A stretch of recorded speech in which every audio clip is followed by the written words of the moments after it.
Welcome to Have I Got News For You? I'm Mel Giedroyc. In the news this week, shocking footage reveals that not even the management at the Sports Direct warehouse get enough time for their lunch break.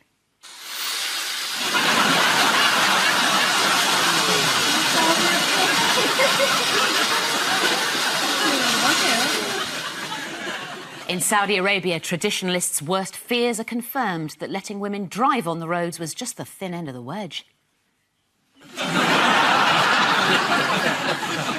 And the BBC's Autumn Watch is inundated with complaints as new footage captures all too vividly the savage cruelty of nature.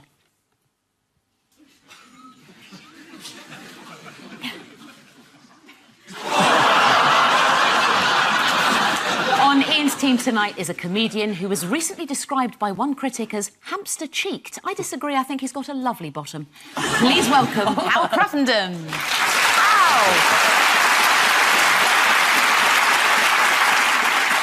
And with call tonight is an award-winning writer whose book, The Boy with the Topknot, follows his parents' lives from rural Punjab to the steps of the Wolverhampton Tourist Office, whose staff surely have the toughest job in the world.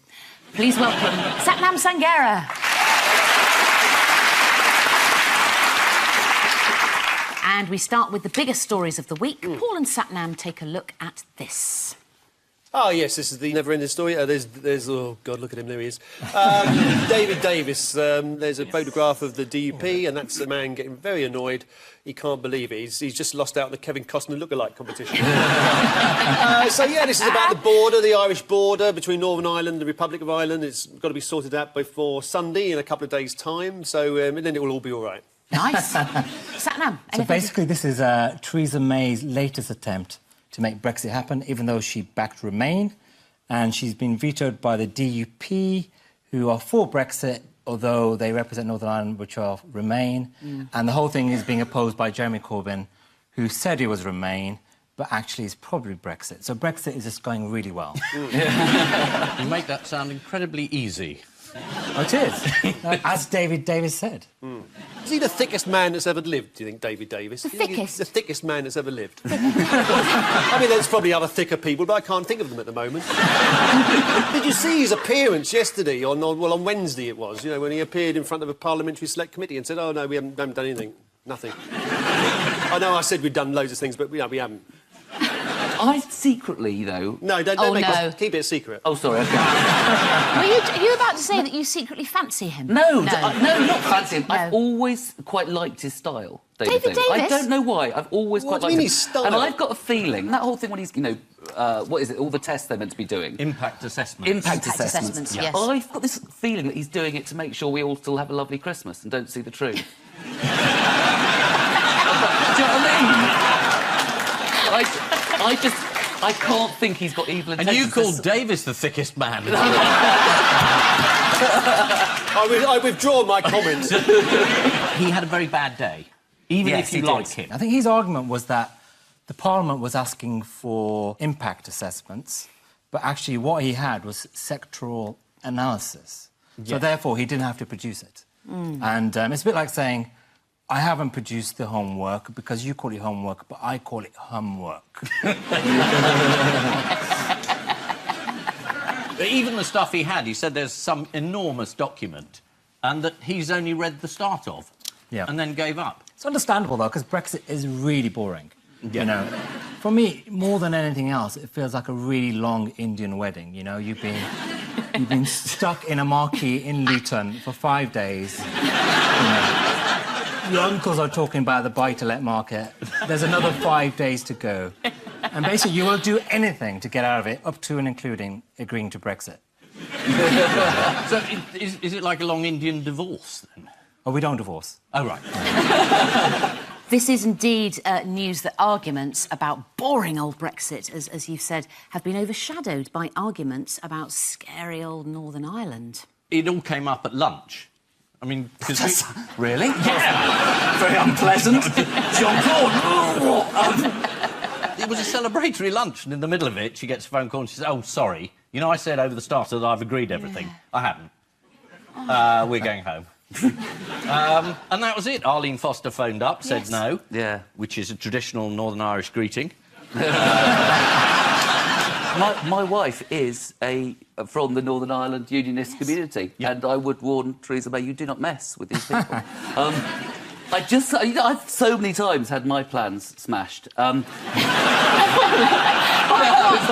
what, Hal? Can I go out for a curry with Marcus and Simon? No! You know, it's... I just think Theresa's going to end up sleeping on the couch. And, Does anyone know what's the difference between no regulatory divergence and continued regulatory alignment? Divergence is what the DUP fear in thinking that Northern Ireland might be different in some way from the rest of the UK, which it is in lots of other ways, which they don't mind in the slightest. There's different laws there, different regulations there, not least the libel laws. This is interesting now. Oh, it's great. This is great. the DUP want to be close to the UK on things on this issue, but they don't in things like gay marriage and abortion and things that might drag them out the 1950s. Sorry, but I just said that to stick it to the in-laws, really. But, no, I do. How's Christmas looking? Yes. Awkward, yes. I might get very ill and not be able to go. What, according to the Times, is Theresa May's fundamental problem? I should know this, given I work for the Times. Yeah, come on, Sathnam. I have no idea. Fudge. Oh, Fudge. Right. She's been trying to fudge her way through the EU Yeah, negotiations. well, that's what negotiations are, aren't Exactly. You know And she's diabetic. And that's slightly unfortunate thing to pick up on. they? There'll be a fudge. there'll be a fudge. Just wait till this is on Dave. We'll all be laughing. What do the Labour Party think should be done in these EU negotiations? They think they should keep very, very quiet. Yeah. In case anyone notices that they haven't got an idea either. You're absolutely right. They're not saying anything. And according to The Telegraph, Jeremy Corbyn reportedly stopped his EU spokesman from talking to the media after the Prime Minister's Brussels failure. Furious Labour MPs are threatening to rebel against Jeremy Corbyn if he refuses to stand up for a soft Brexit. Oh dear, I think John McDonnell will be visiting them with his ice pick. Who is the real architect of this whole sorry ruddy mess? Cameron. David Dave Cameron, yeah. Dave, He Cambo. decided to gamble the country's future on a referendum just to settle a pathetic argument in his mental party. Yeah.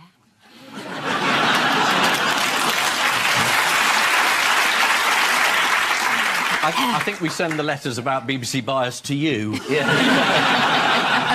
Would you like to see a baby that looks like David Cameron? Yeah, absolutely. Yeah? Yes. Come on, here we go. There we go.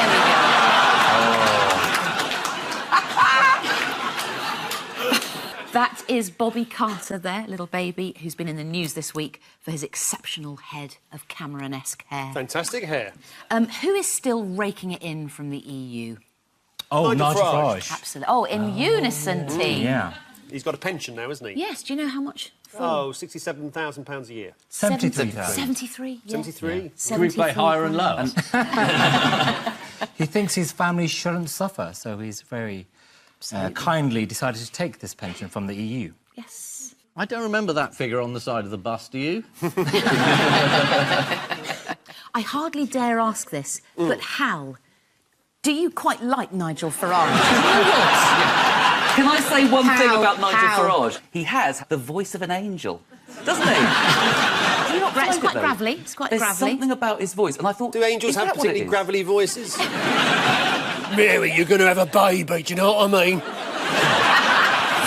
Now, Joseph, he ain't the father, but, you know, keep him sweet. Keep him sweet. He's going to be the son of God. You're going to call him Jesus. Must go.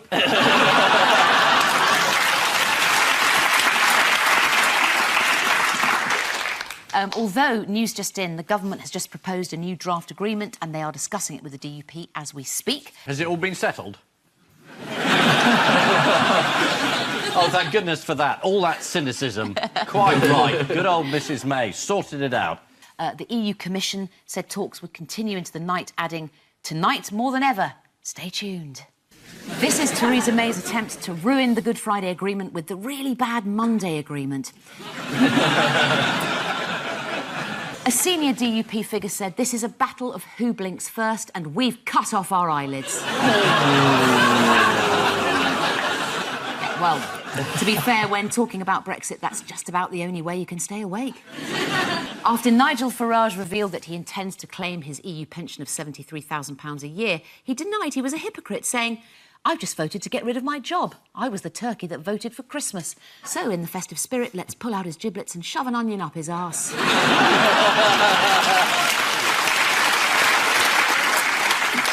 Ian and Hal take a little look at this.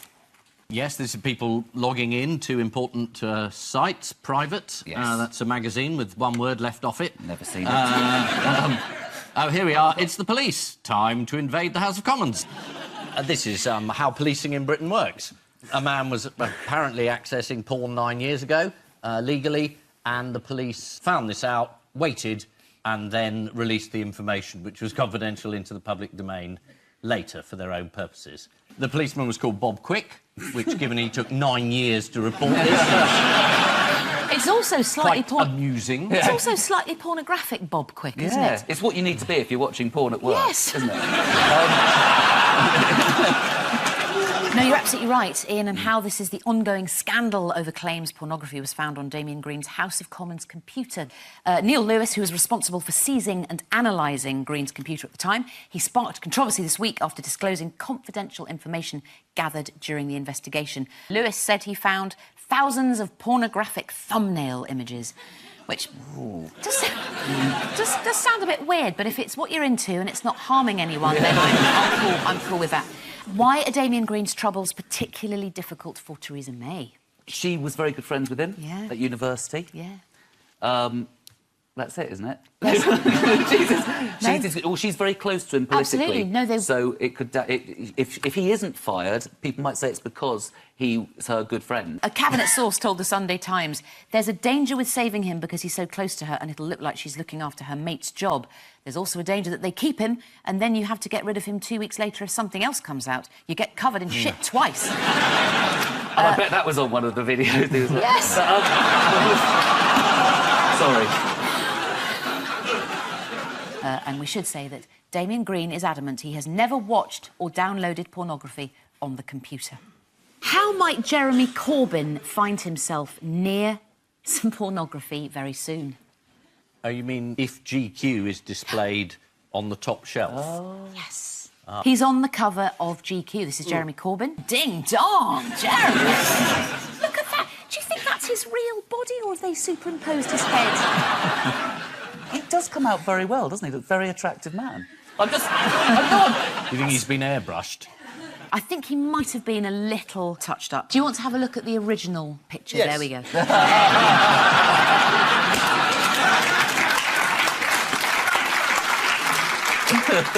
According to editor Dylan Jones, taking the picture was as difficult as shooting any Hollywood celebrity. Dylan Jones, by the way, wrote the most sycophantic book about David Cameron in the history He's a bit of a right-winger, isn't he? sycophantic books. Yeah. Do you think they did it hoping it would backfire? So they did him up, thought it'd make him look ridiculous. Oh, no. And actually he turns out to be a bit of a stunner. It's a strange editorial approach.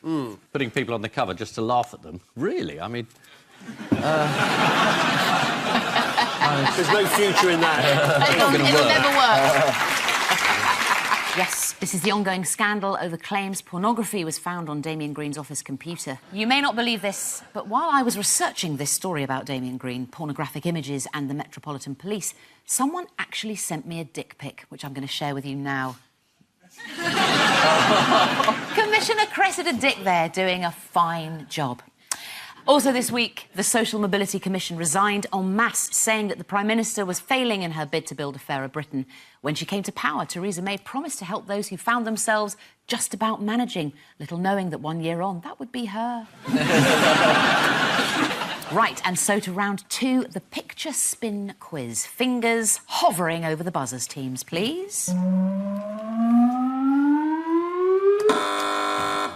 This is Donald Trump, having sorted out gun control in America and healthcare, he's now decided to sort out the Middle East. And I'm sure the man who can't even find Theresa May on Twitter is capable of sorting out one of the most deeply entrenched political problems in human history. He has united almost the entire world, though, Yeah. Against him. Against him, yes. This is the news that the United States have formally recognised Jerusalem as Israel's capital city and plan to relocate their embassy there. How has this gone down with other Middle Eastern powers? It's a huge button in the last 50 years. Don't press it. And Trump goes, ooh, yeah, bang. I'm hoping this embassy is a bit like the wall. A sort of invisible... It's in his head, wall. largely. It's in his head, yeah. And also, you've got to Will it get take someone years? to build an embassy in Jerusalem. Anybody fancy that as a construction job? Let's get the locals to do it. No, I don't think so. I know, let's get some Mexicans to build it. No, there have been a lot of reactions from other Middle Eastern powers. The Palestinians have called it the kiss of death for the peace process. Turkey said it would plunge the region and world into a fire with no end in sight. Well, the Organisation for Islamic Cooperation have accused Trump of naked aggression, which I don't think really... No one wants to see that, Donald. Please. Trump made an announcement at the White House. What did some viewers think his speech revealed about him? That he has dementia. So close, the word. It's not dementia, it's denture. Oh, wow. They think he might have dentures. Let's have a look. The message I delivered at the historic and extraordinary summit in Saudi Arabia. I asked the leaders of the region, political and religious, God bless the United States. Thank you very much. Do you know, it almost looks there like Mike Pence is working his hands. So he's got his hands to his jacket and he's doing that. There's something going on with the bottom rung, though, isn't there? There's something... There's something. Are you suggesting it's the teeth that are actually making the speech? That he's somehow prisoner of his own canines? He's got the teeth of Hitler. I can see the film now. They saved Hitler's teeth and bunged them in Trump's mouth. He probably wanted to say, I just wish you all a happy Christmas, and it all came out as, you know... Why is Trump doing this now? Why now? He's having certain problems with a man called Flynn. And this week he seems to have tweeted and landed himself into a load of trouble. And some people are saying he's actually admitted to obstructing justice inadvertently. And his staff's defence of this is that he didn't actually write the tweet. Yes, it's going to be quite ironic that this man who tweets his innermost thoughts may have accidentally shot himself in the foot because he said that the reason why I had to sack Flynn was because he lied to the FBI. Yes. And then the next day, after sacking Flynn, he then had a meeting with the head of the FBI where he told him to drop the case, which would be an obstruction of justice if he knew he'd lied to the FBI. The tweet actually said, I had to fire General Flynn because he lied to the Vice President and the FBI. He's pled guilty to those lies. It's a shame because his actions during the transition were lawful. There was nothing to hide. Which, admittedly, does sound like the words of a top criminal defence lawyer. Well, if you go back to that tweet for a moment as well, there's a point that somebody else has made that when he has pled, lawyers don't say pled, they use the word pleaded. Yes, pled is odd, isn't it? Yeah, That's his teeth. Yeah. He was trying to type pleaded, but it's impossible with those dentures. He's got the teeth of Hitler and the hands of Mussolini. Why does it not really matter whether Trump sent the tweet or not? Because we're all going to die in World War III. According to Trump's legal team, as Trump is the country's chief law enforcement officer, he cannot obstruct justice. That's what Nixon tried to say as well. Yeah. So when you're sort of quoting Nixon's defence... Why might Hillary Clinton be happy and bobbish at the moment? Because Flynn led the chorus of lock her up, lock her up. Let's have a look. Lock her up. That's right. That's right. Lock her up. I'm going to tell you what. It's unbelievable. It's unbelievable. If I did a tenth of what she did, I would be in jail today.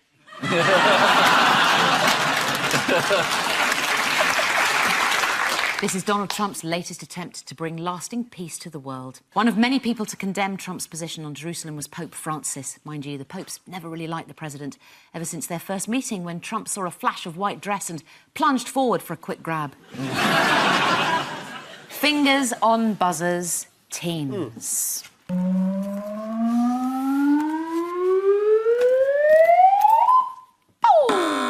Oh, There's a guy who has, to show how TripAdvisor can be manipulated, just got all his friends to say this, whatever the restaurant was called, Marco's Spaghetti House or something. The Shed. The Shed, was it called The Shed? And so to tweet about it and sort of say, oh, this was really good, and they got to the top of TripAdvisor, but it actually didn't exist. Absolutely right, Paul. This is the news that a fake restaurant in a shed became London's #1 rated eatery on TripAdvisor. How did the Shed at Dulwich describe itself? Fusion. Bit more pretentious. The Chateau Neuf de Pape had an aroma of creosote. Its fake website explained that they don't have a traditional menu per se. Instead of meals, our menu is comprised of moods. Here are some pictures uploaded to the TripAdvisor website. Can you guess what this is? It's creme brulee or something, is it? Is it salmon?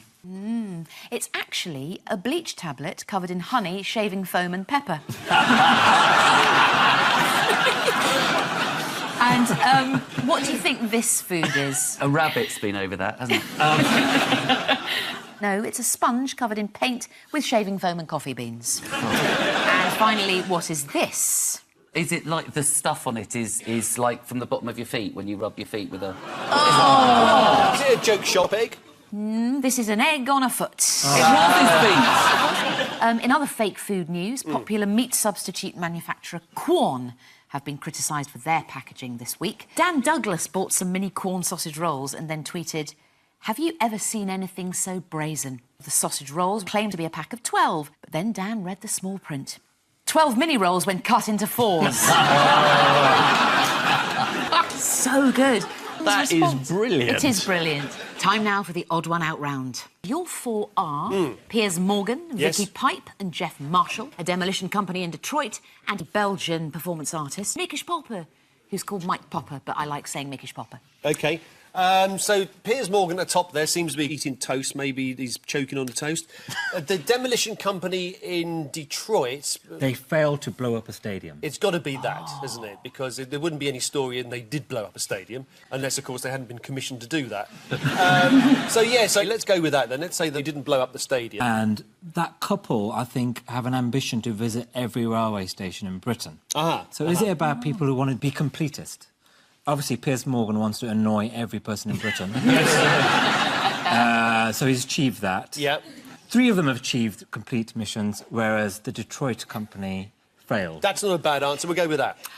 It's so close. You might as well give us the points then. It's actually more about failure, guys. It's What about failure? about failure. So Piers Morgan failed to choke himself to death, despite sponsorship. The people at the top failed to visit every railway station. No, they went to see every railway. They visited every railway station.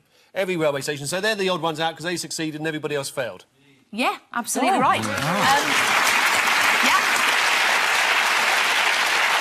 They've all failed to complete a task apart from Vicky Pipe and Jeff Marshall, who succeeded in their task to visit every train station in Britain I this bet they summer. didn't mean to.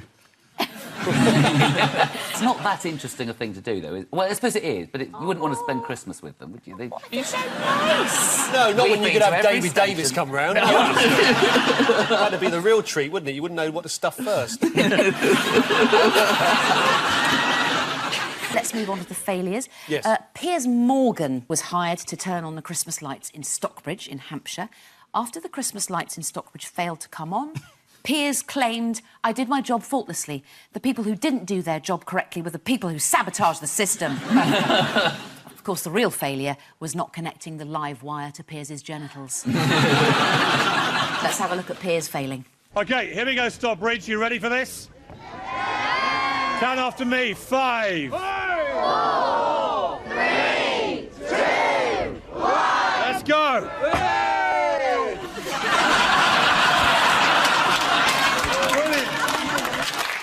Now, we must focus on the other failure. It was Micah Porpish. Do you know what he failed at? Was he going to cover his entire body in gold foil? And Ran out of foil. No. It's got nothing to do with what we're looking at then? No, it really hasn't. No.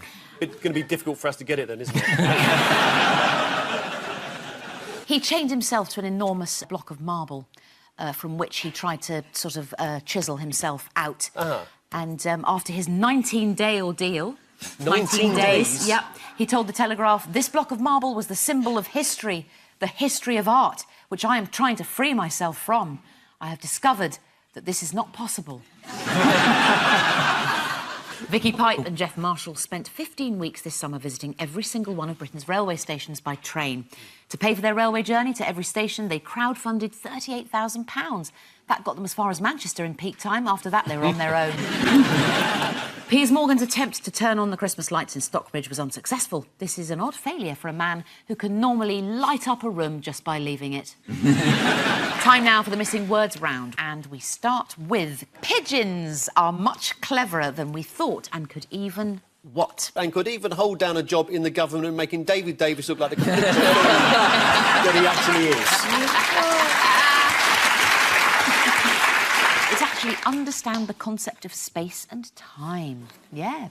Time is very important for pigeons. 1 hour 40 at gas mark 5, and they're delicious. Next, what? The ultimate tribute to suffragettes. The bootleg suffragettes.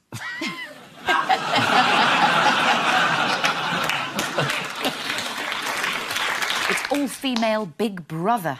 To celebrate 100 years of women's suffrage, Channel 5 have announced they will be running a female-only Celebrity Big Brother in January.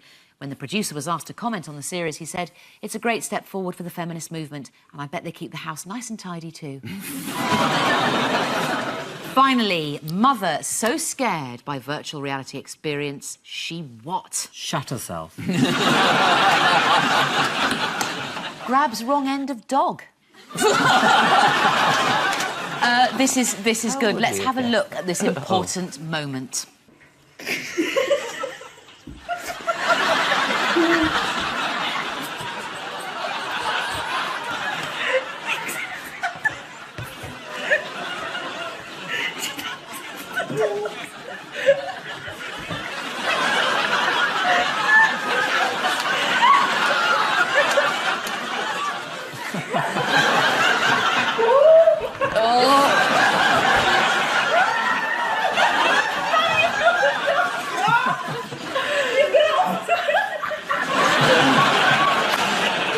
So the final scores are Ian and Hal have 3 points, Paul and Sathnam have 9 points. Well done.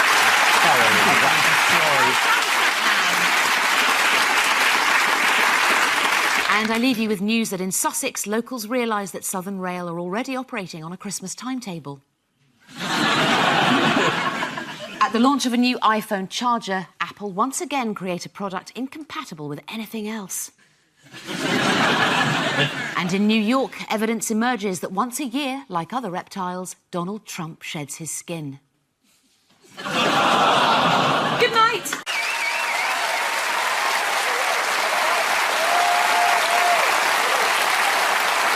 Good evening and welcome to Have I Got News For You? I'm Jennifer Saunders. In the news this week. In Minnesota, at a local confidence-building class, one member of the group's self-esteem goes back to rock bottom. 1, 2, 3. No, wait, no,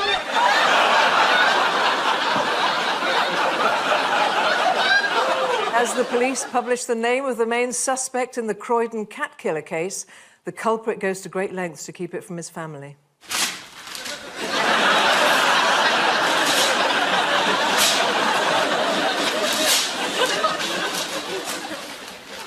And at a warehouse in Wolverhampton, work on stockpiling medicine in case of a no-deal Brexit suffers a slight setback.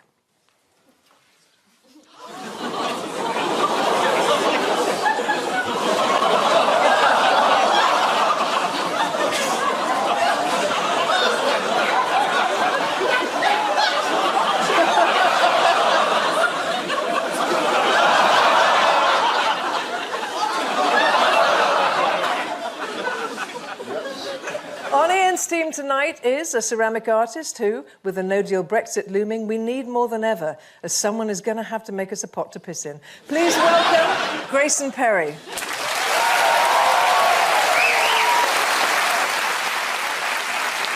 And with Paul tonight is a comedian who does an incredibly accurate impression of Donald Trump. If that's the case, can you just make sure you keep your hands where I can see them? Please welcome Matt Ford.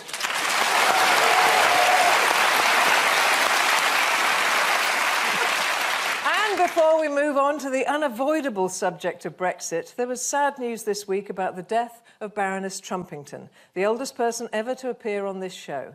Here's one of her best moments just before opening titles began to roll.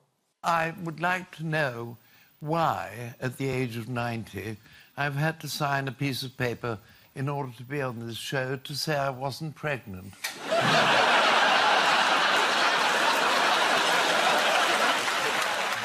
We tried to have Baroness Trumpington on this show again, and it was the day Mrs Thatcher had died. She was a friend of Mrs Thatcher, and she said, oh, yeah, that'd be fine. And then the first round was Mrs Thatcher dying. So just before the show, she just said, oh, I'm not doing this. And she went home. It's fantastic. She just didn't give a shit.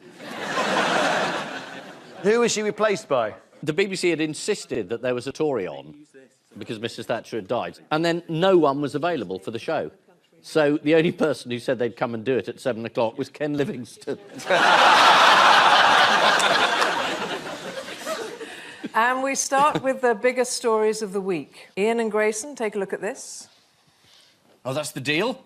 Mm-hmm. Oh, it's all done. Who's that? Is that a Jeremy Corbyn tattoo? And that's the Governor of the Bank of England? Or maybe that is. Surprise, surprise. Brexit isn't going to be so beneficial to the UK as we thought it might be. Are you reading that from somewhere? Well, I blame you for Brexit, this programme. Me? I blame this... You're the ones that bigged up Boris. You know, you probably launched him. You really should watch the programme.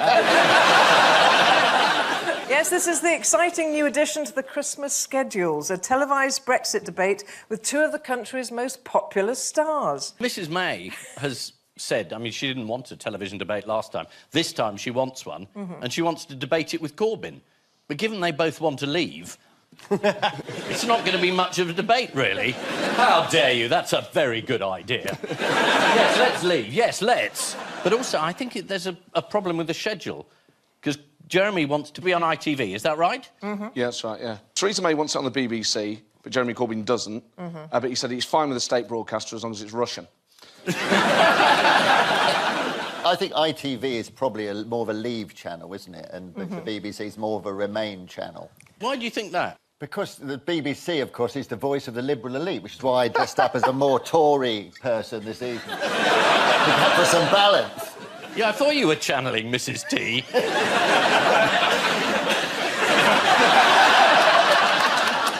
Well, it's actually... It's more that Jeremy Corbyn really doesn't want to clash with I'm a Celebrity. And Jeremy, is he on it? But Jeremy Corbyn told Philip Schofield on Thursday, I want to watch I'm a Celebrity myself. I don't think he's ever watched ITV, really. He's not the sort of person that'd watch ITV. Well, I don't think he's even got a television. No. I think he'd have to go out and buy a television to watch it. What might the debate show be up against if it's on ITV? Dynasties, David Attenborough, is it? There'll just be cats watching that, then. Well, apparently it could be up against Strictly Come Dancing, Country File, or even Doctor Who. Actually, Doctor Who will probably be delivering its lecture on colonialism and the collapse of the British Empire. So it's probably worth missing that. And why does Vince Cable want to be in it? The Lib Dems are for remaining in Europe. Yes, because So all the he might argue the other point of view. And let's not forget that Vince Cable had to apologise in the summer after he and Tim Farron missed a key Brexit vote in the Commons because he was apparently at a dinner. So there we are. Vince is in there fighting for Remain as long as he's not famished. But the dinner he was at was called How to Stop Brexit. It's like cancelling on a date. So I'm very sorry, love. I'm reading a book on how to get laid. Now, Boris has been cropping up all over the place this week. What's he been doing in Belfast? It's at the DUP conference. He's been egging on the DUP to reject the deal and suggesting a bridge. But what's the problem with a bridge between Northern Ireland and Scotland, apart from the obvious? Nobody wants it. It's quite a long way.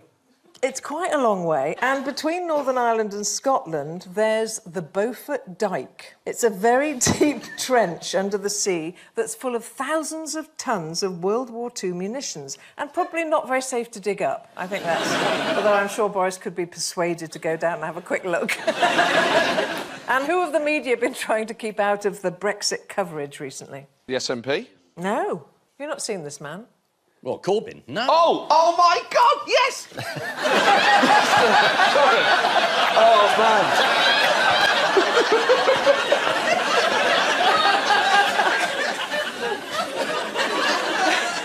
He's the Mr. Stop Brexit guy. Yes.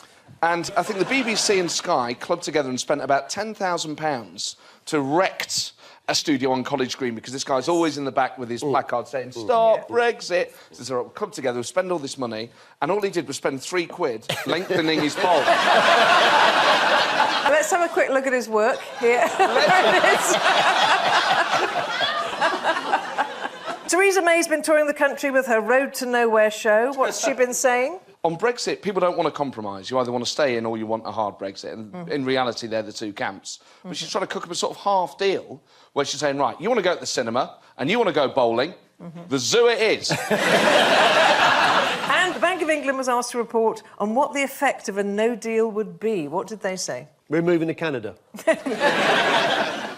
Essentially, the government asked the Bank of England what it thought would happen, and they said it'll be disastrous. Yes. And then everyone had a fit. Given that everyone is crapping themselves about these forecasts, what did the BBC's business editor, Simon Jack, say about them? Do you know, that's the one person I probably didn't listen to. Did you miss this? He said, "I can't stress this enough. These are not predictions or forecasts. They are just possibilities." Well, anyone can do that. I mean, we could do it. Paul, do you want to tell me about some possibilities? Yes. Unless you buy your tickets early, you might miss me in pantomime.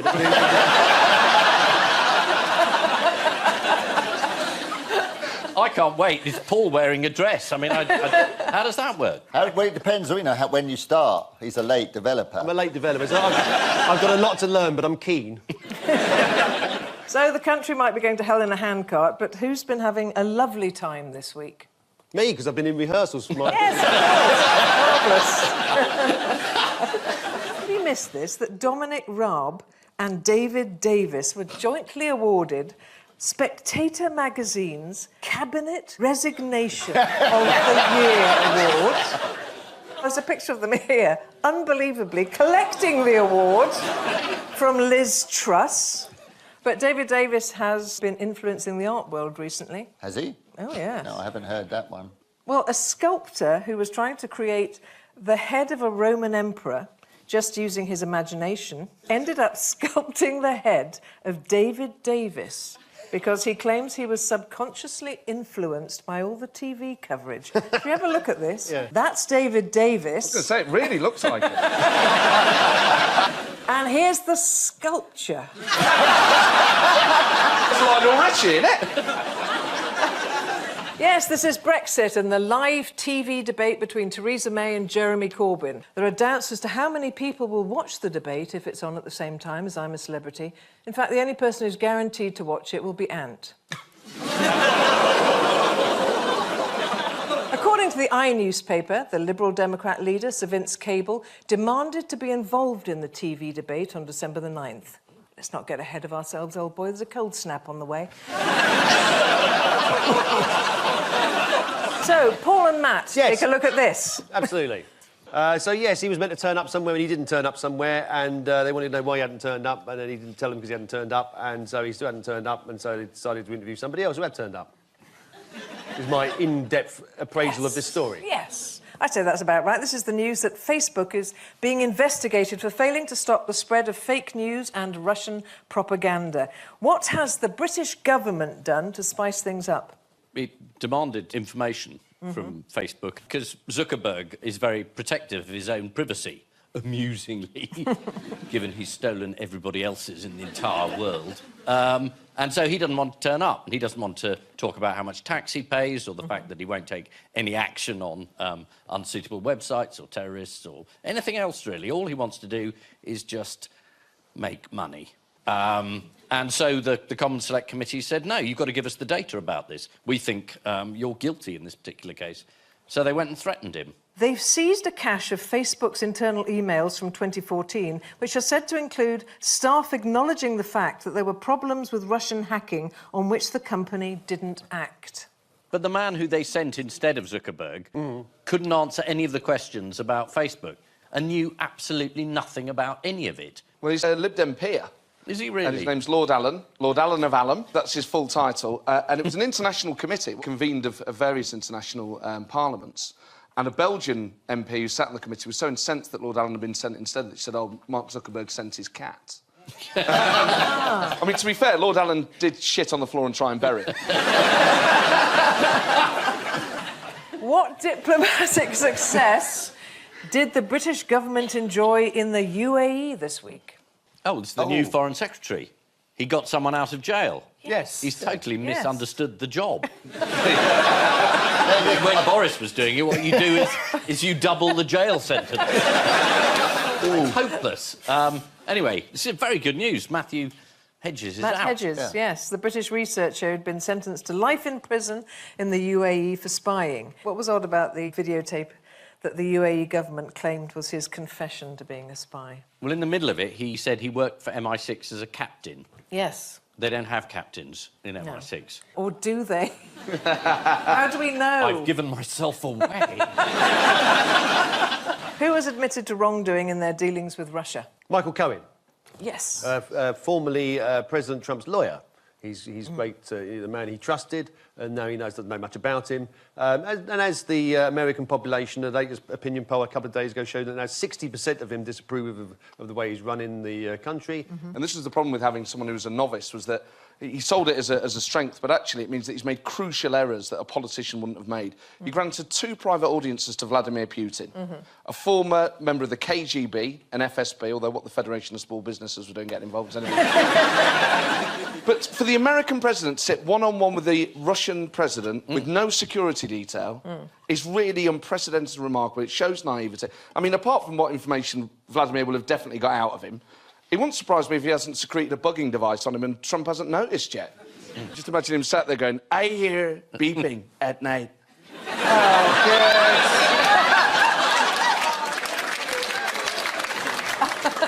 Nobody knows what it is, by the way, nobody knows. I think it's my ideas coming in.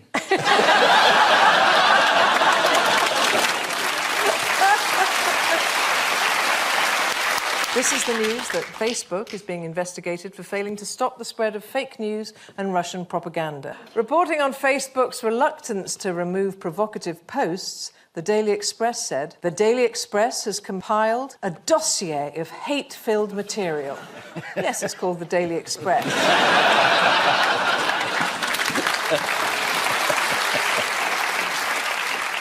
And so to round 2, the Scrambler of News. There's been a World Chess Championship and they were equally matched, and I think in the end they were sort of like, there was a speed trial or something and they had to move very quickly and won with 15 seconds to go, something like that. Exactly right. Exactly This is right. the news that Armageddon, as it's called, has been avoided at the World Chess Championship. How was the actual Armageddon avoided? It's 12 draws in a row, isn't it? And chess fans were getting annoyed. They said it was making the sport boring. And I just think it's really... all these draws are really ruining the game of chess. The game's changed. You know, I used to love nothing more than on a Saturday, having a few beers, meeting up with the lads. Strip chess. Going down the... Strip chess. I can see your bishop. I know you can, mate. Armageddon, as it's called. It's a one-off game where each player only has 5 minutes to make all their moves. And according to the BBC, should that not produce a winner, then whoever's black wins. So, unlike life, then. Continuing on the chess theme. Yes. Slightly losing the will to live. Yeah. Why has there been some controversy over the final this year? Because it's duller than Brexit. Yes! Apparently it's proven a deeply unsatisfying spectacle. Shock, chess is dull. Dull, To watch. spectacle. I'm sure it's great to play. Commentary would liven it up at the very least, wouldn't it? Would it? You watch the... Well, even snooker commentary would help, you know. Oh, where's the bishop going?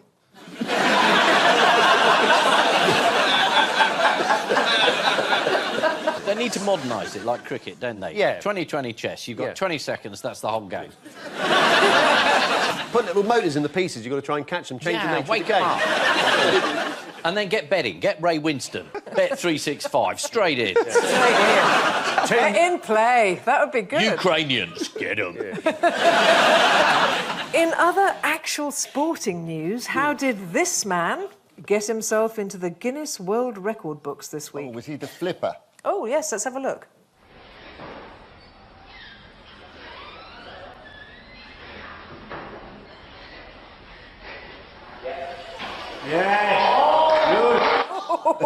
It was 19 feet, I believe. Yes, it's extraordinary. It's the world record for the longest backflip between two horizontal bars.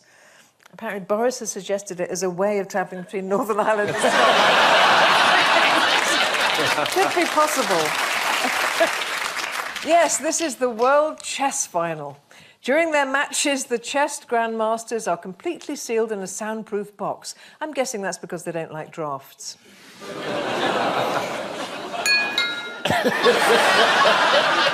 Is it time for the advert for Panto? Oh, no, it isn't. Whoa! Fingers on buzzers, teams, please. Oh. The giant cow in Australia. He's 6 foot something tall. He's 6'4", weighs nearly 1.5 tons. See if you can spot him here, blending in with the rest of the herd.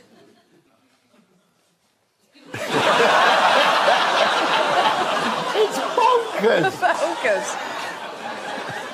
Well, what do you call a giant cow? What's the farmer named this giant cow? Anything you like, won't understand you. Oh, he's called it Knickers. The farmer said he called him Knickers because he had bought another cow called Bra. Is there not much to do on the farm? The farmer said, we never thought he would turn into Big Knickers. Well, I can sympathise with that. No one expects to end up in Big Knickers. What's going to happen to Big Knickers? You get put on the radiator. Kept inside, definitely. You wouldn't want that hanging on the line, would you? Someone's nicked him off the washing line. The Daily Mail has actually revealed that Knickers is too big for the local abattoir, despite containing enough meat to make 3,000 burgers. Is that hunger, or...? He just hangs around. He's part of the furniture. Yes, and he will be soon when that leather sofa needs reupholstering. This is the news about a giant cow in Australia called Knickers. Yes, it's the biggest cow of the week, although not according to Kate Middleton. Oh, you made the noise as if like you're on a quiz show and a caravan has just been revealed as the top prize. It's time now for the odd one out round. It's just one between you this week. Nice Baps Cafe, a dog called Fire, Les Dennis, and the village of Wool. Yes. Well, the village of all Wool I that. know about because the animal rights charity PETA, are they called? They said that the village of Wool was a rather unfortunate name because they think that sheep are disadvantaged by having wool shaved off them, sheared off them, I suppose.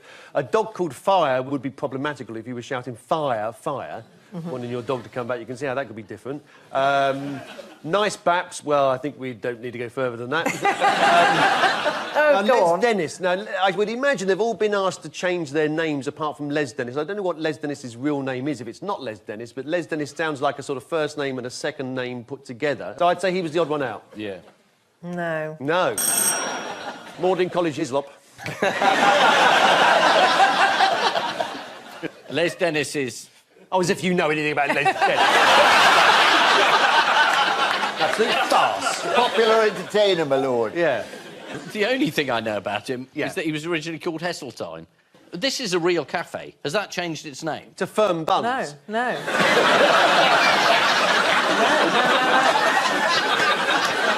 The dog's had his name changed to Accident and Emergency. None of them have changed their names except him. No. It is true. Well, it is Les Dennis is the odd one out. I mean, because they've all been accused of having inappropriate names, except for Les Dennis, whose name has been used inappropriately. It's actually an anonymous graffiti artist in Norwich who has been spraying the presenter's name around the city. Here's an example. Let's have a look. There we go. And do you know what Les Dennis has had to say about this? Oh, I don't really know. Did he say that he actually did the graffiti? No. He did respond to the initial tweet saying, "It wasn't me." Before telling The Independent, "It really wasn't me." And then went on to LBC Radio and said, "I promise it wasn't me. You've got my word for it. That's all I can give." Well, he did go on to say, "I know the song by Shaggy was called It Wasn't Me when it was him." I'm not being cryptic here. It really wasn't me. It was him. The village of Wool has been asked to change its name to Vegan Wool in order to promote kindness to sheep. Residents of Wool have pointed out to the vegan campaigners that the village's name doesn't even refer to wool, but instead derives from the local well. What they haven't told them is that this is the same well they traditionally use to dispose of sackfuls of kittens.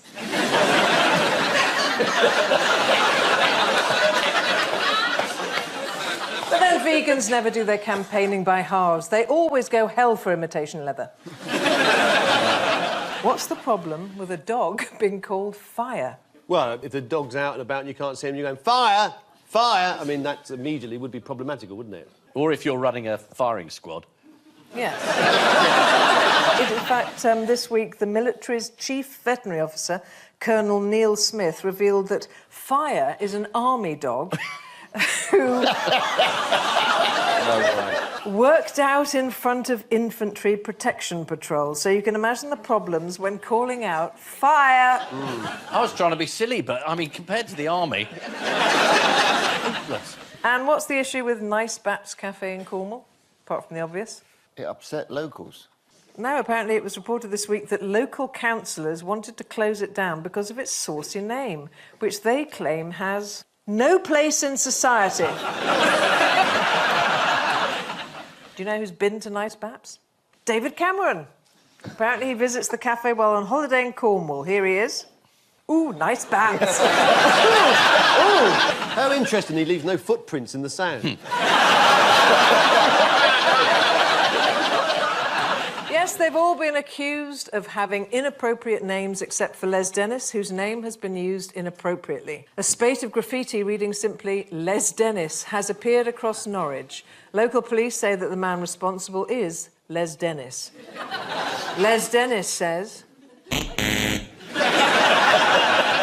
This week it was revealed that Fire, the military dog, has caused confusion with his name. Army dogs are useful in bomb detection, but less helpful in other military situations, such as when you're throwing a grenade.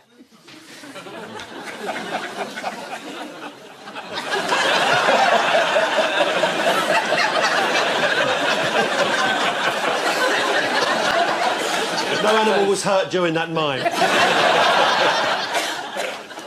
Time now for the Missing Words round, which this week features as its guest publication, Cactus World. And we start with 60% of people in the UK, what? Believe that the other 50% are innumerate. It is, in fact, 60% of people in the UK believe in conspiracy theories. Used to be 95%, but then Mars bars suddenly got smaller, cafes started giving us free Wi-Fi, and a whale appeared in the Thames. You think that's a coincidence? I don't think so. Next, what can be like a comedy, often featuring dramatic conflicts? Have I got news for you? The competitive world of cactus breeders. The cactus annual meeting. They all get together. Not a lot to drink. Oh, very good. I'll be here all week. Yeah. Under house arrest. It's correctly identifying cacti. And finally, dog caught what at local pub? Drinking. Rabies. Ooh. Gambling habit. Well, you're quite close. What? Which one? Drinking. Drinking. Caught getting drunk at local pub. Well, in fact, so close. He was barking backwards. Fool. Fool. It's wolf backwards in case you're trying to work it out. It was, in fact, dog caught drinking its owner's pint at local pub. A dog in Belfast was caught on camera this week taking a cheeky swig of his owner's pint. Here he is checking the coast is clear. And then immediately getting stuck into the pint. Along with this drink, he tried some bar snacks. Well, I say that, he just licked a couple of nuts. So the final scores are Ian and Grayson 6, Paul and Matt 7. Ooh.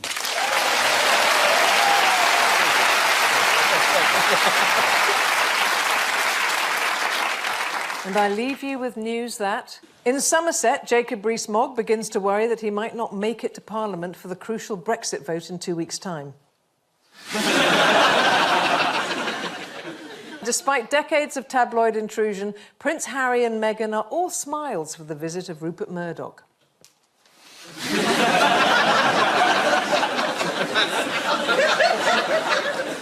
And at a country fair in Norfolk, a senior vet tries to reassure his junior partner by telling him help is on the way.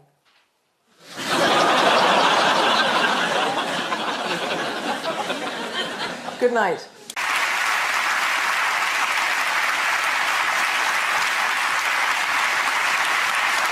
Good evening. Welcome to Have I Got News for You? I'm Catherine Ryan. In the news this week, there's a product recall from Cow & Gate after evidence emerges that their rusks may contain steroids.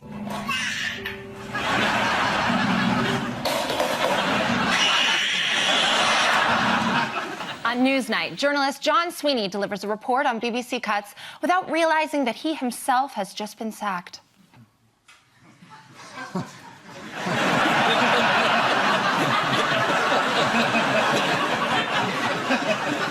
And intense training begins for those police officers who are going to be on duty at this year's Notting Hill Carnival.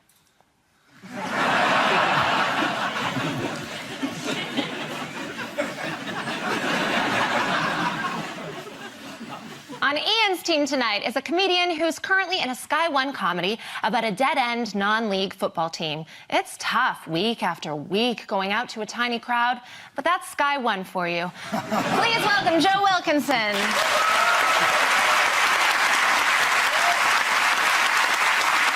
And with Paul tonight is a writer and broadcaster who recently wrote a book called The 7 Secrets of Happiness. Number 5 is Don't Get Stuck in a Lift with Giles Brandreth. Please welcome Giles Brandreth.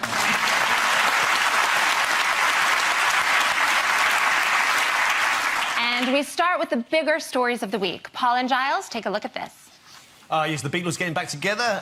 There's only 2 of them left, though, unfortunately. I don't know what that is. I think that's going to be... No, it's going to be Boris. Oh, yes. Doing a tryout for Top Gear. It's gone very black and white, and that's the new Top Gear season starting off. They're test driving the new Ford Shed. It's about the European Union referendum. The first figures were the Prime Minister, David Cameron. A little bit of a faux pas there, because, of course, he favours remaining, whereas he's walking along Abbey Road, I think, and all the Beatles' great hits were made before we joined the European Union. Is that the definitive argument now? The definitive argument is, where's your coin? Let's toss it. That's what I shall be doing. But the way it's going, basically... So you're saying it's a bunch of tossers, basically? I fear nobody knows which way it is going to go, and nobody knows quite which way it should go. All we do know is that it will mean the end of the world. We're inviting Armageddon, then? We are inviting... If we vote exit, apparently, everything will collapse. Yeah. Already, Barbara Windsor has committed suicide on East England in anticipation of Brexit. Our houses will be worthless. There will be a third world war. It's going to be appalling, so totally appalling. But, of course, if we stay in, we will then be overwhelmed by 200 million people a week arriving on our shores. Most of them apparently from Turkey, but not delightful. Yep. I'm amazed you're not the spokesman for both sides. I feel in a way that I am. I'm ready to be. Because the truth is, I know that we don't know. Because I have been there before. Well, you've been a Tory MP? Yes. And you know they know nothing. Can I say... The truth is...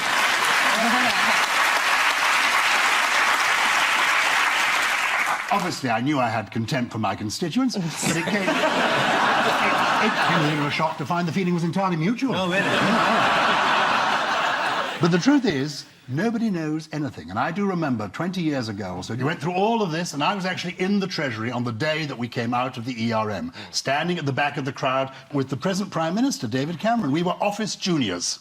And at the beginning of the day, there was this thing called the exchange rate mechanism. It was all part of joining the single currency. We were all in favour of it, or we were against all right, it. it's not the one show. You can use some bigger words. Don't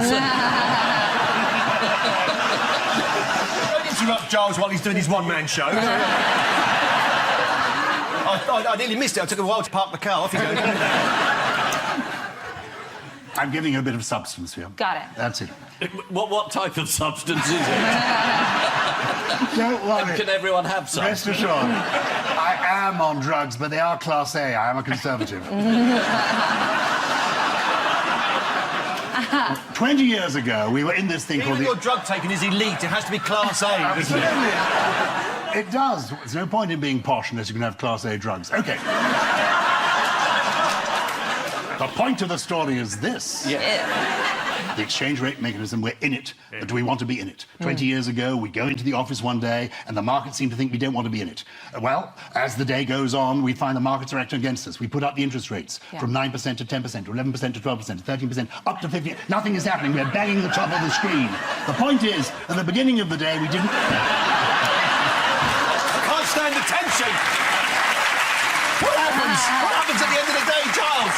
What happens? The point is, at the beginning of the day, we didn't know what was going to happen. No. While it was happening, we didn't know what was happening. No. And when it had happened, we didn't know what had happened.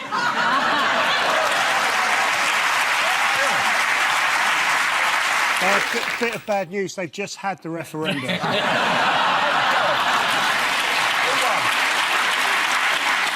Yes. This is the disappointing news that, according to both the Leave and Remain camps, if we vote against them in the EU referendum, the world will go to hell in a handcart. Now, what were David Cameron and George Osborne doing at B&Q?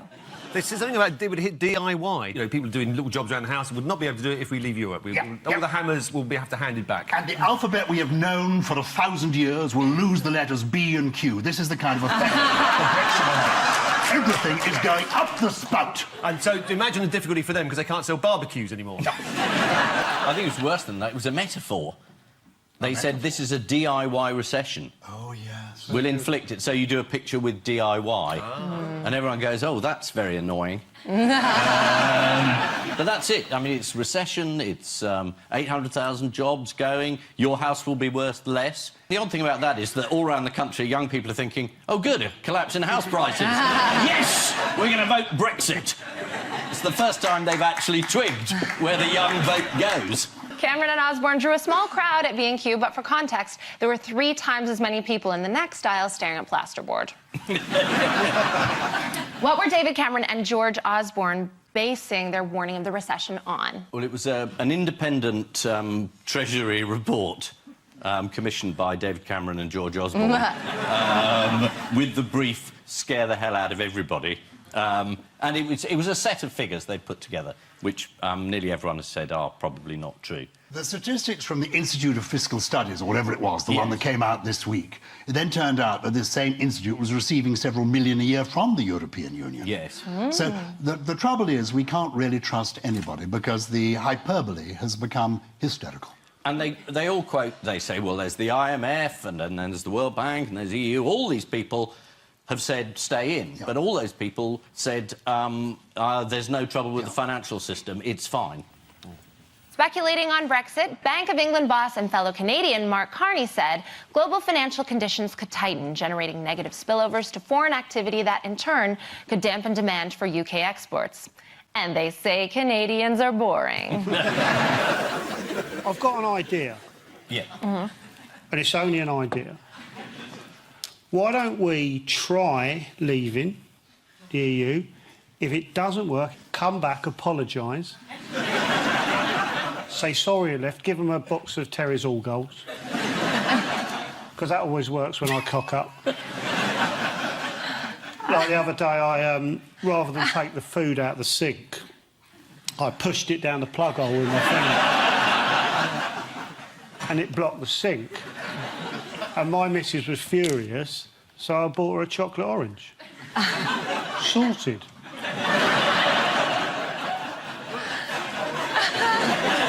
It makes about as much sense as what most people have been saying. Thank you. No, but actually what you've just described could well happen. If we did come out, we might well be going back a little while later. It's the sort of hokey-cokey approach to politics. The theory is that we won't be able to come back again. That's the theory, but who knows? Nobody knows. Nobody knows. And when I was a politician, I used to agree with the last person I'd met. And that always I found was the way forward. And there was a referendum before you were even born, in 1975, and our leader then was a man called Edward Heath.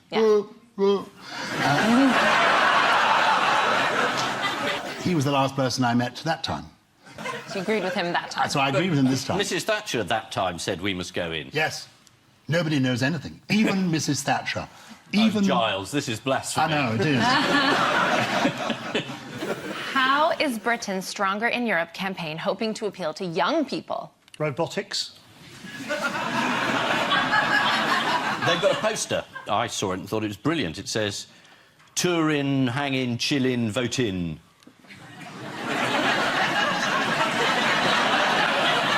I hope that laughter's at the poster. I think you're appealing to young people right now. It's not just a poster. They've produced a video using language they believe young people will understand. Specifically, they've removed the G from a few words. Let's see it.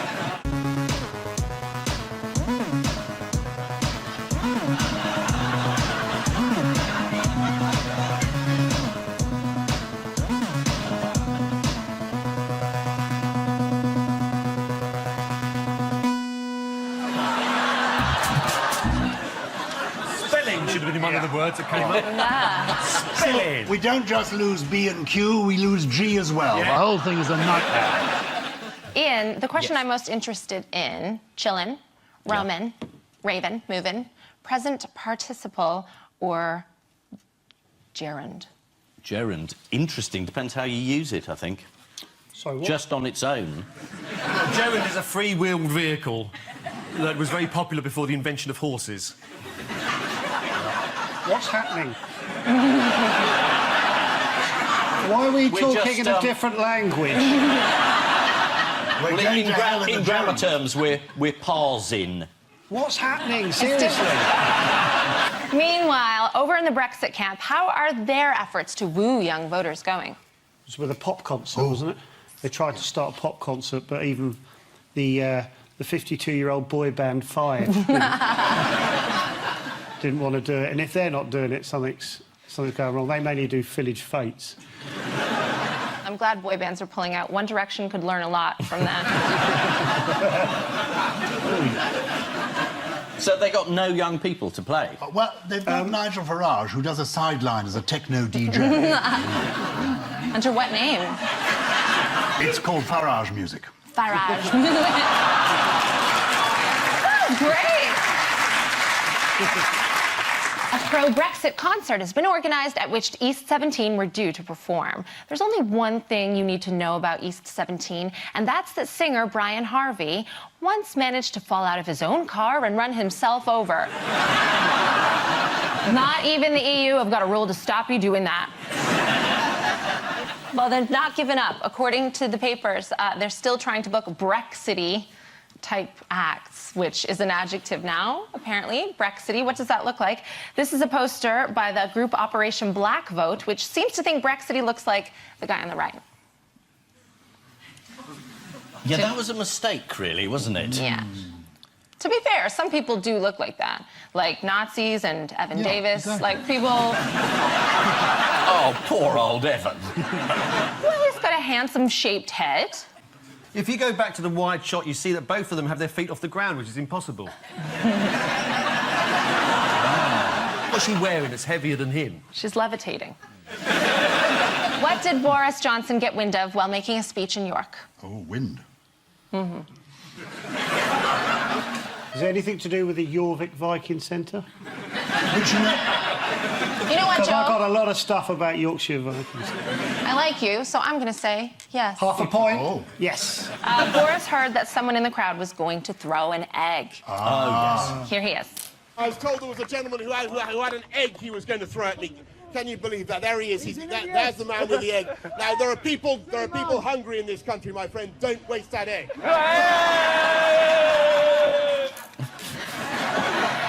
And here's what the owner of the egg had to say. Today was a protest against the Certify. It was nothing to do with Vote Leave or the EU. It's against... It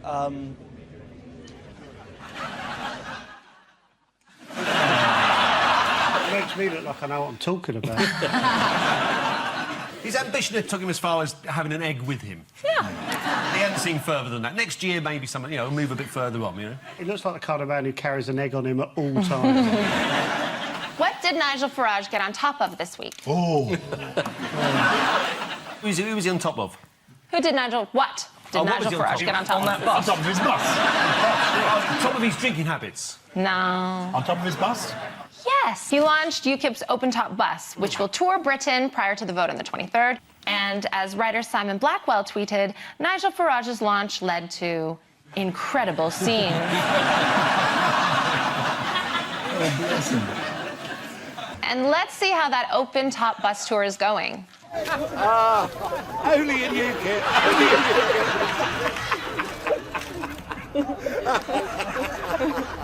UKIP. Wonderful. Given that people have known this campaign was coming for years, you would have thought that both sides would have got their arguments better lined up and would have more effective advertising than they have. I don't feel like I've seen a coherent argument from anyone. You haven't. I'm really confused. You should be. What should I do, Giles? Go back to Canada. You don't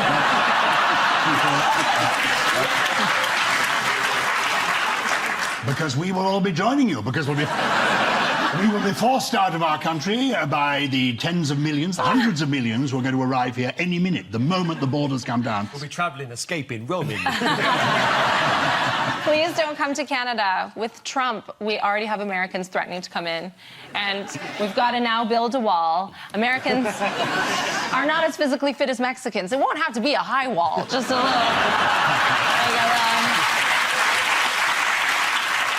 a speed bump should do it. Ian and Joe, take a look at this. That's a woman.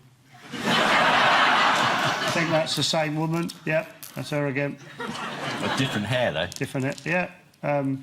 Quite a big... Can I say that, big bum? There's a fella she's with. Nice fella. Did I get it right? Was this one of the bigger stories of the week? What is the story? Kimberly Kardashian. Yeah, that's it. She's in London, and I know this because my missus was telling me about her. And I feel bad for the girl because we shouldn't really be making fun of her because I just found out she hasn't got a job. And you know how hard it is when you're unemployed. And if she's watching, I've got a mate who works in a Bovril factory and he says there's work going, so just give us a bell, might be able to sort something out. And it's cash in hand, so you can still sign on. So, what is the story about these people? The rumour is that she is going to be Donald Trump's running mate. Ooh. It's hot. It's a hot story. So it's hot because you've just made it up. It's fresh. It's fresh. It's new minted. You're right. It's that hot. It is that hot. It did just come to me. Yeah. But don't you think it's marvellous casting? So if her and Donald Trump are together and somebody says, what an arse, we don't know which one they're talking about.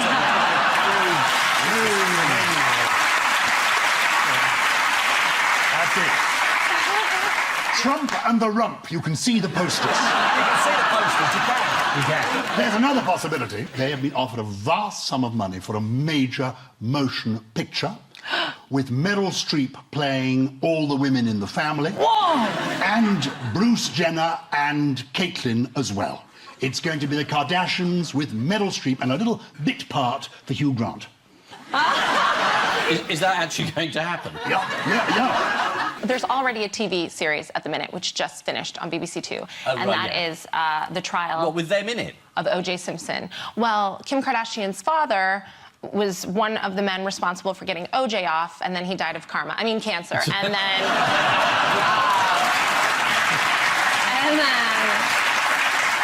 This is the massive mainstream news that Kim Kardashian actually came to London this week.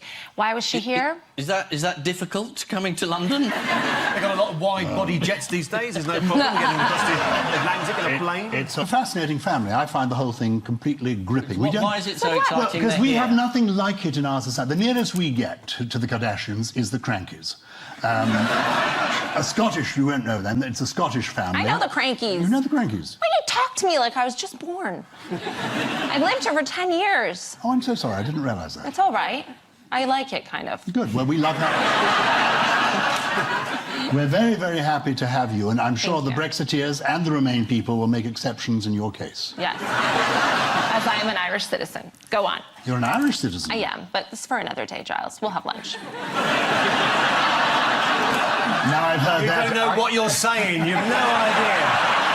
The trap opens up and the poor innocent walks in. I promise this has a political angle. How did Labour's Harriet Harman get behind Kim Kardashian, which is an excellent hiding place, by the way? She presumably said that Kim Kardashian was a role model and a marvellous figure, and we should learn a great deal from her. It's usually what politicians say when they're asked about someone they've never heard of. Yes. Harriet Harman called Kim Kardashian brave and pioneering, like Malala, but with a sex tape. She didn't object to Kim putting out into the ether selfies of herself slightly scantily clad, even though Harriet in her time has not liked pictures that objectify women. Page 3 was male editors using young girls as fodder, she claimed. I get the sense from the Kardashians that they're going to make their own decisions and make their own way in the world. To which a viewer called Sarika responded, Kim Kardashian has not made her own way in the world. She was born into a wealthy family. The rest of us, men and women, just worry about paying the taxes to pay for your magic money tree, Harman, you disgrace.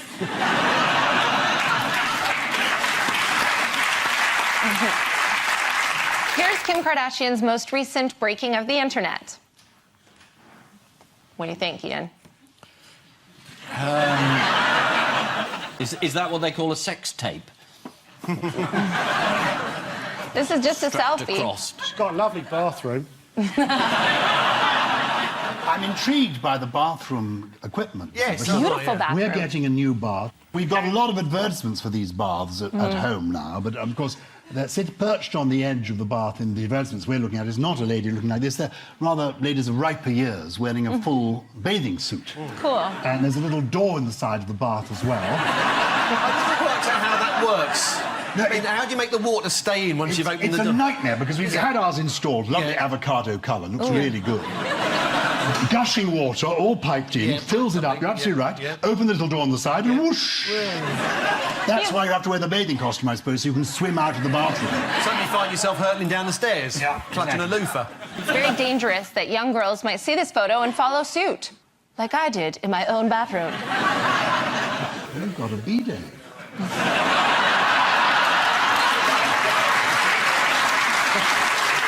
You know, after the referendum, bidet is a continental thing. They'll be out. I thought it was a drinking fountain. Yeah.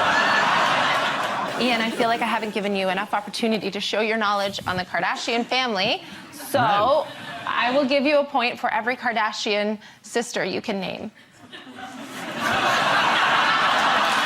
Let's just move on. Let's just move on. I didn't actually know she had sisters. I'm just getting over the fact that Kanye West isn't a constituency. You could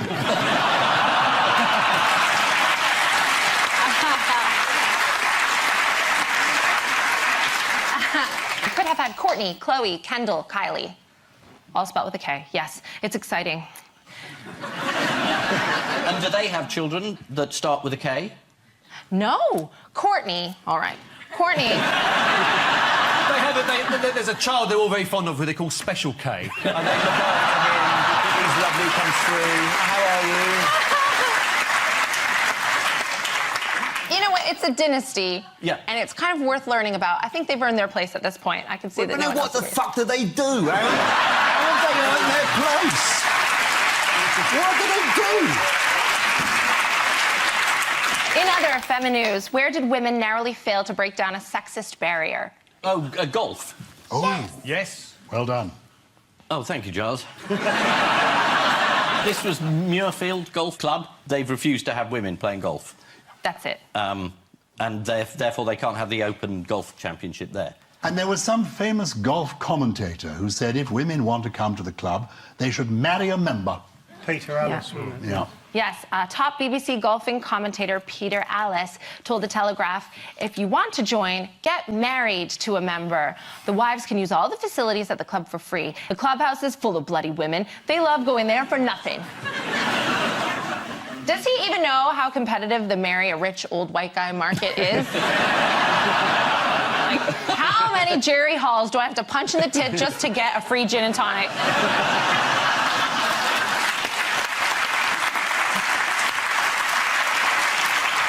Do women actually want to join this club?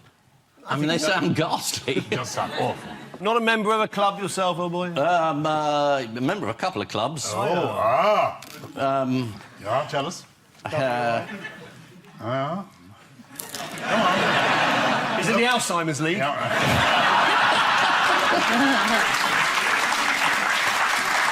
I was just wondering which ones to admit to. You're not a Freemason, are you? No. You having a stroke, Giles? No, I'm not a member of Freemason. Why's your trouser rolled up then? Well, there's a strict dress code for golfers at Muirfield. Do you know what the rule is governing shorts? If they've got a pleat have in to them or make it look something. a prick. Or a crease. Yeah. Tailored shorts can be worn if you wear them with what? With supportive underpants? Yeah. Go on, you're going to have a great game today.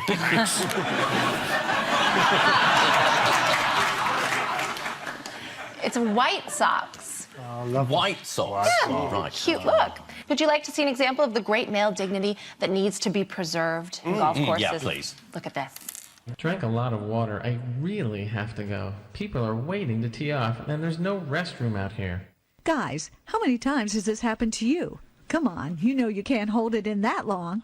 Don't worry, I've got the perfect gift for you. Introducing the Euro Club, the discreet sanitary solution for your urgent relief. Created by a board-certified urologist, it looks like an ordinary golf club, but it contains a special reservoir built into the grip to relieve yourself. The Euro Club comes with a special towel to keep your privacy. And it appears to everyone that you're just checking out your club. At first it seems comical, but believe me, when you really have to go, it's a lifesaver. But the clubhouse is only about 100 yards away. It's going to be too far for him. And he's got a club car. Yeah, what's your handicap? I keep pissing into my golf club.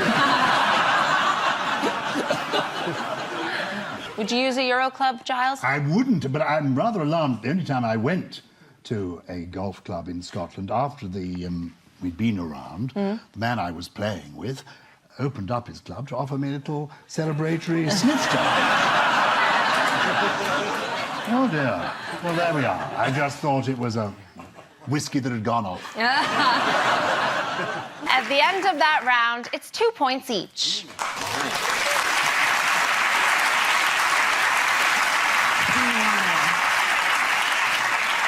And so to round two, the one-armed bandit of news. Fingers on Buzzer's team. Here's the first one.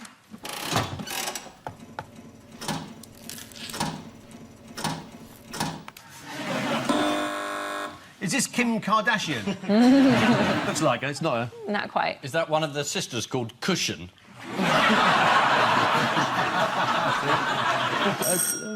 Joe, do you know? I think she bought a cushion on eBay and it turned out to be one for a doll's house. It wasn't eBay, it was Wish.com. Yasmin Zerti was disappointed with some pillows she purchased online. Here's what she ordered on the website for what she thought was a bargain, £10 to finish off her new bedroom perfectly. And here's what was delivered.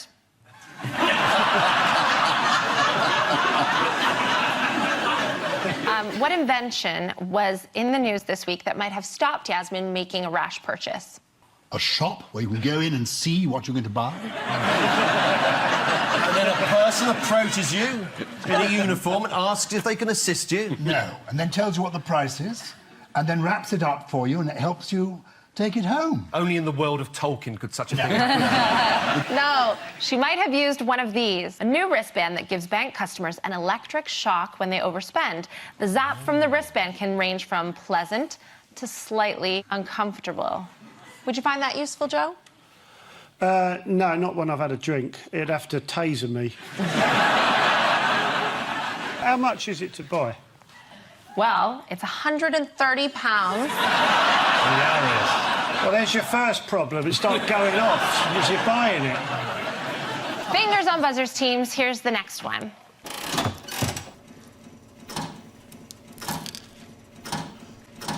Oh, I know this.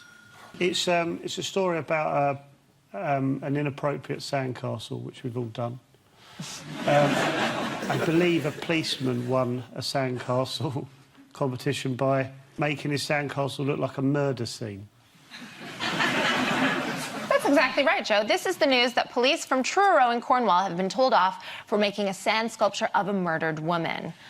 What did the crime scene look like? A murder scene. Yeah. I bet it was a bit far. Maybe if they'd done a couple of, like a sandcastle with a couple of fellas fighting outside Wetherspoons.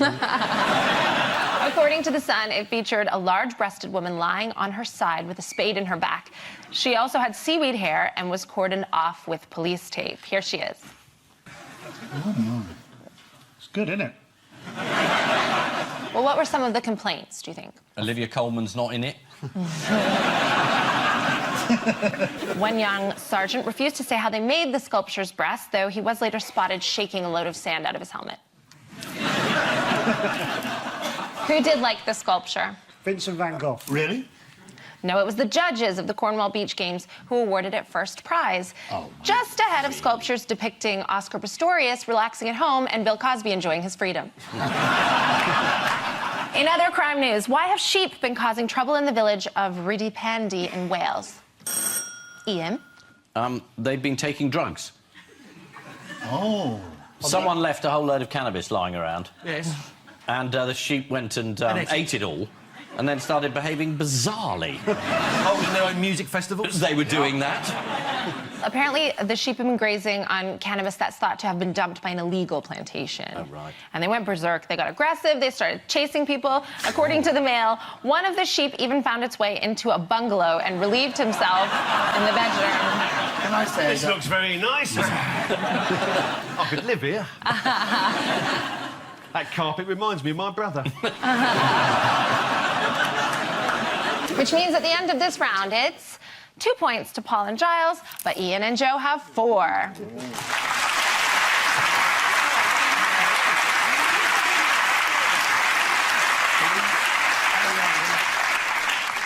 Time now for the odd one out round. Your 4 are a Rubik's Cube, Thomas à Beckett's elbow, Mark Zuckerberg's dog Beast, and Harry Houdini. Well, I know Thomas à Beckett's elbow has turned up again in London. I think the experts are a bit divided. Some say it's his arse. It's a bit of him. Yeah. It's a famous relic of St Thomas à Becket, and it was taken from his original interment and taken to Hungary. And I think that might be the link, because Rubik was Hungarian. I'm guessing that Harry Houdini wasn't called that originally. No, he's Hungarian. And that dog... Do you know anything about the dog? The dog is a different nationality. The point is 3 of them are Hungarian and the dog is Pomeranian. Is that a Pomeranian? Yeah, I think so. Heavily disguised as something else, but it is underneath a Pomeranian. Well, Thomas à Beckett's elbow can't be Hungarian, can it? No, but it was in Hungary. Oh, I see, it was in Hungary, Things right. that have travelled from Hungary. Ah, yes. Yes, they all come from Hungary, apart from Thomas à Beckett's elbow, which, as you said, Ian was taken to Hungary following his murder in Canterbury Cathedral in 1170 and is now being returned, though only for a week. How did Thomas à Beckett's special powers affect the inhabitants of Strood? It's one of the things that might happen after the referendum. Oh, was there a plague of boils? A plague of snails. Really? Overwhelmed, Strood, or Stroud, as some people think of it. Don't you get a lot of warning, though, with snails? Oh, there they are. They're over there. Let's move over that way, then. He caused their descendants to grow tails. The Rubik's Cube was invented by a Hungarian and is possibly the only thing to entertain children in the 70s that hasn't since been locked up. How did one Chinese Rubik's Cube fanatic try to impress a girl recently? Speaking to her.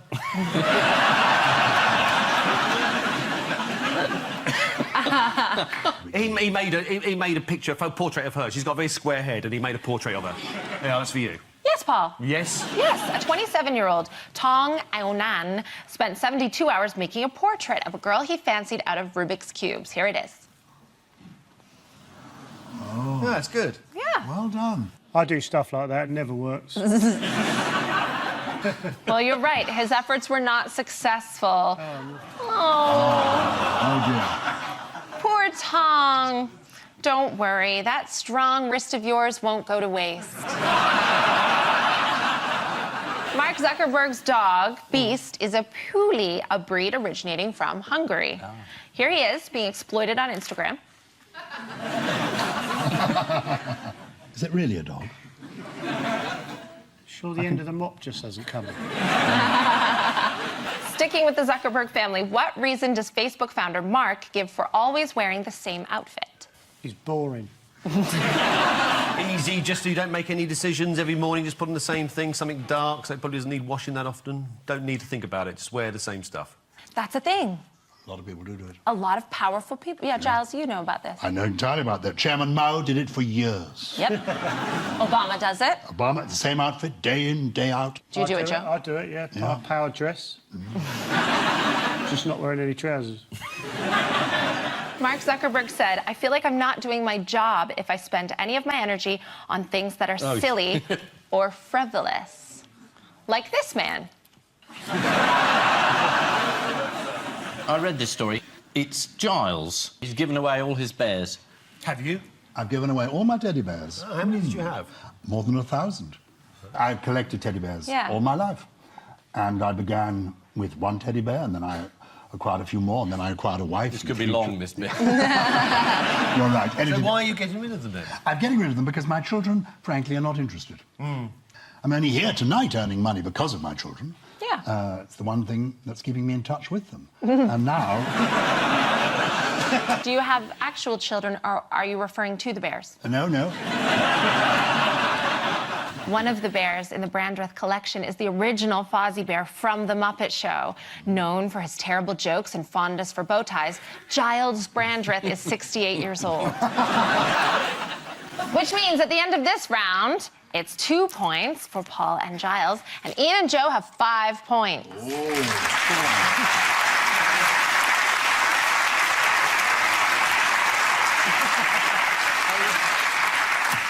Time now for the Missing Words round, which this week features as its guest publication, the Journal of the Writing Equipment Society. And we start with, after taking what, Barack Obama could what on holiday? After taking Viagra, Barack Obama could be a handful on holiday. After taking an auto pen stylus, Barack Obama could sign legislation on holiday. This is a story that President Obama has an auto pen stylus, a pen which enables the user to sign documents even when they're not really there. And when it's President Trump, he'll be able to sign documents even though he's not all there. Next, what puts pandas off mating? Oh, hairy back.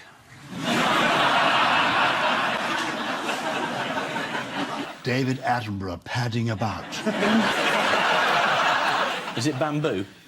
Yes, Ian. Too much bamboo. I knew it. Pandas off mating. According to a recent study, the bamboo causes digestive problems, which can ruin the mood. Other things that put pandas off sex include almost anything on Earth. Next, thanks to bacon-scented shower gel, what? You can smell like a sandwich. Thanks to bacon-scented shower gel, men no longer have to go through life smelling of vanilla, lavender, or jasmine. On the downside, men with sensitive skin have reported coming out in rashers. Next, surprise as to what becomes English wrestling champion. Still a lady? A medieval monk. A great-granddad. Surprise, as great-granddad becomes English wrestling champion. Great-grandfather of 9, Tony Collins, beat a 36-year-old to take the English Greco-Roman crown. His opponent actually got him down for the count, but like all old people, Tony suddenly got up at 6 for no reason at all. Next, if you what, you can expect long periods of disappointment punctuated by instances of joy. If you support Leicester City. Is it if you are alive? Oh, Ian. If you search for pens in the flea markets of France, you can expect long periods of disappointment punctuated by instances of joy. Next, what says man found naked in chimney? Thank goodness you didn't light a fire. Hello, I'm Santa. Hide and seek went wrong, says man found naked in chimney. This is an American man who had to be freed from a chimney after getting stuck in there with no clothes on. After police grabbed him, they asked the man if he wished to say anything, to which he replied, "You're it." And finally, Gordon Brown, astonished to discover he's what? One of the Kardashians. Popular. 80% gravy. I think that's right. It is the Gordon Brown who was astonished to discover that he's a Viking. Gordon Brown took a DNA test to explore his ancestry. For the DNA test, Gordon Brown was asked for a sample of his saliva, which he produced as soon as he was shown a photo of Tony Blair. In a similar DNA test, Tony Blair discovered he was a son of a bitch. So the final scores are: Paul and Giles have 4 points, Ian and Joe have 7 points. But before we go, there's just time for the caption competition. You didn't look like that on Grindr. On which note, we say thank you to our panelists, Ian Hislop and Joe Wilkinson, Paul Merton and Giles Brandreth, and I leave you with news that it's sad times for one commuter as the Royal train speeds past the platform while Kate is changing Charlotte's nappy. In a World Cup qualifier against the Philippines, North Korea deny they've made any attempt to influence the result.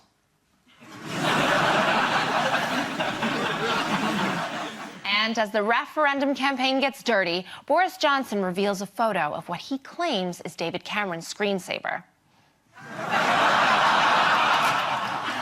Good night.